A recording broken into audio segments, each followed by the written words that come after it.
If an alcoholic Godzilla and some really corny jokes are your idea of a good time, then stay tuned.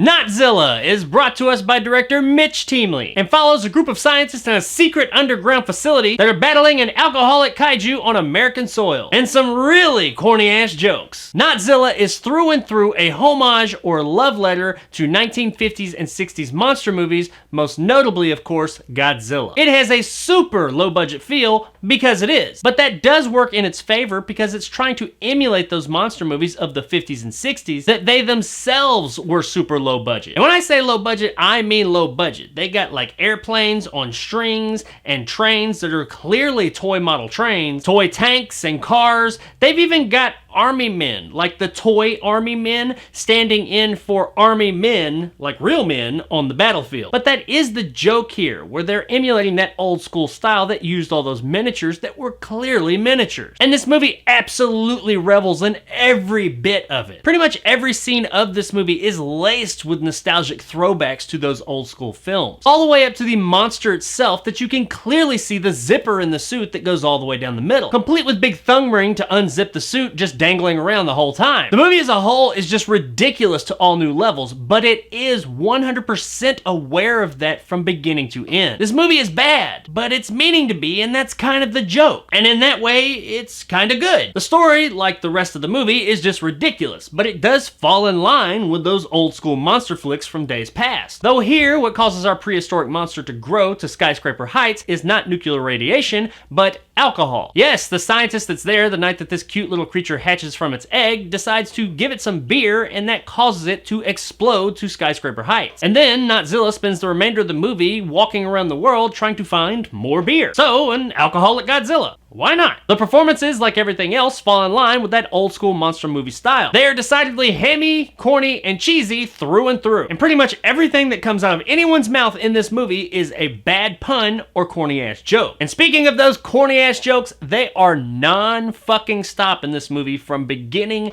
all the way to the fucking end of the credits. It is non-stop, and it is funny and has a gleeful so bad it's good movie vibe, but it does tend to become a bit much closer to the end and get a bit tiresome. I would probably say that this movie is a bit better suited to a 2-session watch instead of watching it all at once. If you do watch it all at once, it just becomes a bit much. Also, this movie is absolutely made for watching with multiple people for maximum effect. It is definitely a movie that you're gonna wanna sit down with a bunch of people, pop some popcorn, throw it in your mouth, and laugh your asses off to how outrageously ridiculous and bad it is. But remember, when I say bad, they are trying to be bad. They're trying to be hammy and corny and out there, and it does work. It just gets a bit tiresome closer to the end. Granted, I watched this movie alone. Had I watched it with a group of people, I think that would have made the experience all that much more better. This movie is going to be for a niche crowd. Not everybody's going to be in on this joke. But if you are a fan of those old school monster movies of yesteryear, I think that you could find some enjoyment here. If bad puns and corny ass jokes aren't your thing, then this probably isn't going to be the one for you. Notzilla was an entertaining ride for the most part. While it did become a bit tiresome closer to the end, as I said, had I watched this with a group of people, I think the experience would have been much better. If you are a lover of the type of movie that would show up on Mystery Science Theater 3000, then check Notzilla out one night on streaming. Across the street.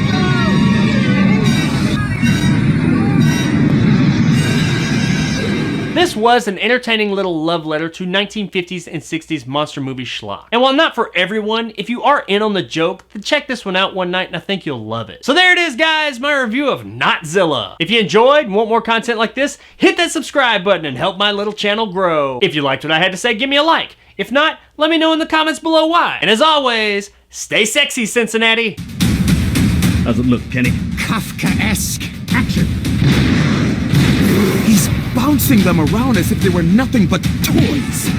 Now, I wholeheartedly understand that this movie is not trying to make itself look good. It's made to look cheap. They purposely made it to look that way. Yes, they had a small budget, but that was clearly the idea regardless of what the budget was. They were going for that cheap old school look. So please, the few people out there that actually watch this movie and then come to me saying, you gave it a good review and it sucked, please just don't go and put stuff in my comment section talking about how I'm a dumbass and stuff like that because of that. Yeah, I gave the movie a pretty good rating, but I also said that this is not going to be for everybody. This is only going to be for a niche crowd. If you're part of that crowd, then yes, you'll really like this movie, but it is a niche. The vast majority of people aren't going to be down for this. Just getting that out there now. I said that this is for a niche crowd. If you're not part of that crowd, you ain't going to like it, so just stay away and keep the hateful, demeaning comments to yourself about it. Who am I kidding? They'll do it anyway.